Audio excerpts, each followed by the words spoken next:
আয়তনে বেশ ছোট, কিন্তু ত্রিপুরার ইতিহাসের কাহিনী যেন মহাকাব্যের মতো। প্রকৃতি ঢেলে সাজিয়ে দিয়েছে উত্তর পূর্বের এই সীমান্ত রাজ্য, আর তাই ত্রিপুরাও তার গল্প ভেঙেছে, গড়েছে নিচের মতো। নীলমহল থেকে উজ্জয়ন্তা প্যালেস, ত্রিপুরার কোনায় কোনায় আজও ছড়িয়ে রয়েছে ঐতিহ্যশালী মাণিক্য রাজবংশের অসংখ্য আখ্যান। সবুজে ঢাকা ছবি মোড়া আর ঊনকোটিতে গান গায় প্রকৃতি। সেই রাগেই লুকিয়ে থাকে ভক্তির সুর। এখানে দেখা হয় ঈশ্বর আর নশ্বরের। এখানে আরাধনা হয় আদি শক্তির মা ত্রিপুরা সুন্দরী। ত্রিপুরার কুটির শিল্পীদের আঙুলে আঙুলে সরস্বতীর বাস।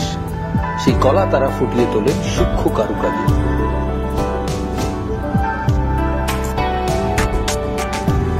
শুধু পর্যটন নয়, শিক্ষা থেকে স্বাস্থ্য সবকিছুতেই ত্রিপুরা পৌঁছে গিয়েছে নতুন উচ্চতায়। তাহলে দেরি কেন?